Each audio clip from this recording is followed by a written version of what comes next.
Ya, pada pagi hari ini kita akan belajar mengenai Allah Roh Kudus. Roh Kudus adalah pribadi ketiga dari Allah Tritunggal. Roh Kudus bukan ciptaan, melainkan Dia adalah pencipta. Sebagai pribadi, Roh Kudus memiliki pikiran, perasaan, dan kehendak. Ia disebut pribadi karena ia mampu menghibur, menguatkan, dan mengajar setiap orang percaya. Kalau Roh Kudus bukan pribadi, maka ia tidak mampu melakukan berbagai hal sebagai pribadi. Sebaliknya, dia menikmati persekutuan dengan orang percaya di dalam doa. Nah, sebagai pribadi, Roh Kudus bergaul dekat dengan kehidupan orang percaya. Kalian bisa lihat di Yohanes pasal 16 ayatnya yang ke-13. Nah, sebelum lebih lanjut, di sini kalian bisa download atau lihat di YouTube dengan judul lagu Api Roh Suci. Api Roh Suci bakar hatiku dengan kasih yang murni dari Kalvari, Roh Pentakosta giat bagi namamu, Api Roh Suci bakar hatiku. Nah, ini adalah nama lain daripada Roh Kudus, yaitu Api Roh Suci. Nah, di dalam kepribadian Roh Kudus, tadi Bapak sudah katakan, yang pertama memiliki kecerdasan atau pengetahuan. Yang kedua, memiliki kehendak. Jadi Roh Kudus itu punya kehendak kepada siapa dia memberikan karunia secara khusus kepada setiap orang percaya. Yang ketiga, memiliki perasaan seperti kecewa, sedih, berduka. Nah, Roh Kudus dapat merasakan duka. Kalian bisa baca di Yesaya 63 ayatnya yang ke-10. Nah, demikian. Kemudian sebagai pribadi juga Roh Kudus di dalam Alkitab dilambangkan dengan banyak berbagai macam. Yang pertama kita bisa melihat yaitu burung merpati. Ini adalah peristiwa ketika di mana Yesus dibaptis. Ya, itu ada di dalam Matius 3:16. Kemudian yang kedua, lidah-lidah api. Kalian bisa lihat ini adalah peristiwa Pentakosta di Kisah Rasul 2 ayat ketiga. Kemudian yang ketiga adalah air. Air itu di dalam Injil Yohanes. Ya, itu adalah merupakan lambang-lambang daripada Roh Kudus. Yang lainnya ada. Nanti bisa kalian cari sendiri ya. Kemudian sebagai pribadi, Roh Kudus adalah pribadi yang nyata. Pribadi yang nyata dan bukan kekuatan saja, bukan sekedar kuasa. Maka kita dimungkinkan untuk menikmati hubungan yang bersifat pribadi. Karena Roh Kudus itu person, pribadi, makanya kita bisa bersekutu dengan Dia. Kalau Roh Kudus itu hanya sekadar kuasa, tentu kita tidak bisa bersekutu dengan Dia, ya. Nah, keilahian Roh Kudus. Roh Kudus itu adalah kekal. Dia ada sebelum segala sesuatu di dunia ini ada. Artinya, sebelum dunia ini diciptakan, Roh Kudus itu sudah ada dan masih ada dan akan ada sampai selama-lamanya. Kita akan lihat itu di dalam Kejadian 1 ayat 2 bagian B. Nah, sebab semua bisa ada karena ada yang menciptakan. Nah, itulah Roh Kudus. Berarti Roh Kudus itu sudah ada ketika penciptaan. Ya. Ya, kita akan lanjutkan. Di sini kita lihat tadi sudah keilahian Roh Kudus, berarti Roh Kudus itu adalah Allah, sesuatu yang ilahi.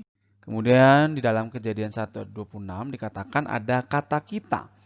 Nah, kata kita ini berarti menunjukkan kepada Allah Bapa, Putra, dan Roh Kudus karena kita ini berarti bentuknya jamak, bukan tunggal.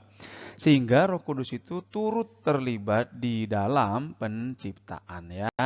Roh Kudus turut terlibat di dalam penciptaan. Kemudian ada buktinya bahwa Roh Kudus itu adalah Allah, yaitu yang pertama ketika menyampaikan nubuat-nubuat dalam kitab suci. Nah, yang menyampaikan nubuat itu di dalam kitab suci kepada para rasul tentu adalah Roh Kudus yang bukan sembarangan nubuat tentunya ya.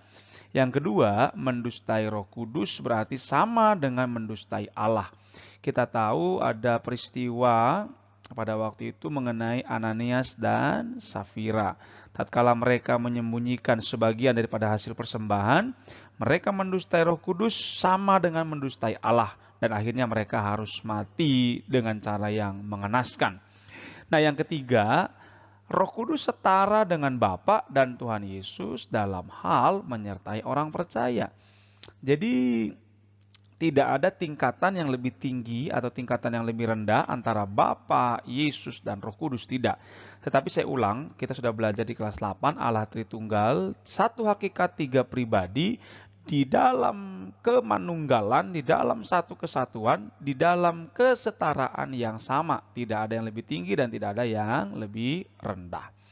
Nah, tadi kita sudah belajar mengenai keilahian Roh Kudus, sekarang kita belajar mengenai nama-nama Roh Kudus. Nama-nama Roh Kudus itu ada banyak. Di sini kalian bisa lihat ada Roh Tuhan, ada Roh Kristus, ada Roh kebenaran, Roh yang memberi hidup, ada Roh penghibur, Roh yang kekal, dan Roh Allah yang hidup. Ya, nah itu mengenai nama-nama Roh Kudus. Roh Kudus juga memiliki sifat-sifat yang sama dengan Allah atau atribut-atribut atau sifat. Ya, yang pertama, Roh Kudus itu Maha Tahu dan Maha Kuasa. Yang kedua, dia mengilhamkan firman Allah. Jadi di dalam Alkitab, baik perjanjian lama maupun perjanjian baru, ada 40 penulis. Nah, 40 penulis itu tentu yang mengilhamkan mereka untuk menuliskan firman Allah bukan diri mereka sendiri, melainkan Roh Kudus. Yang ketiga, menginsafkan manusia akan dosa. Yang keempat, tentu memimpin kepada kebenaran. Nah, kemudian ia juga dapat melakukan pekerjaan-pekerjaan ilahi. Apa saja? Yang pertama, Roh Kudus menyucikan orang percaya. Ya, kita udah belajar di kelas 8, sanctification itu ada dua, pengudusan atau penyucian. Pengudusan yang pertama kali tatkala setiap orang percaya terima Yesus, kemudian di sepanjang kehidupannya orang percaya masih bisa atau punya potensi untuk melakukan dosa karena masih manusia. Nah, untuk itulah Roh Kudus bekerja tatkala dia atau orang yang percaya itu mengaku dosa, memohon penyucian daripada Tuhan, Roh Kuduslah yang menyucikan dirinya. Ya, kemudian Roh Kudus itu menyelidiki sesuatu di dalam hati setiap orang percaya, kemudian menyertai orang percaya, memimpin, ya, dalam pengertian leading, memimpin orang percaya, menyertai dalam seluruh kehidupannya, kemudian diam di dalam orang-orang kudus. Artinya Roh Kudus itu diam, menetap, permanen. Dia tidak keluar bulak-balik. Seperti kejadian di dalam perjanjian lama, kita tahu tatkala Saul, Roh Tuhan itu undur daripadanya, maka roh yang dari luar itu yang mengganggu pikirannya, yang membuat dia katakan jadi gila, itu masuk ke dalam tubuh Saul. Nah, tapi ketika dalam perjanjian baru, ketika sesudah hari raya Pentakosta, Roh Kudus itu sudah diam permanen di dalam orang-orang percaya. Dia tidak akan pergi, dia tidak akan keluar bulak-balik, masuk, tidak. Oleh sebab itu, kita orang percaya tidak mungkin kerasukan setan, ya.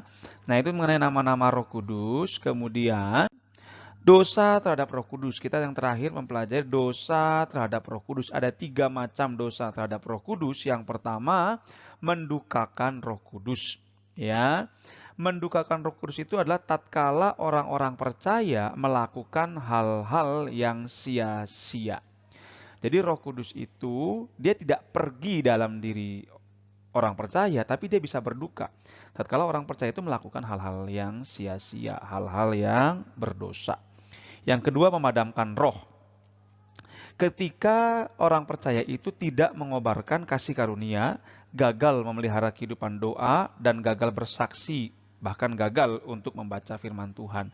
Jadi tingkatannya Roh Kudus itu berduka, kemudian akhirnya dia menjadi padam, ya, tapi tetap ada dalam diri orang percaya.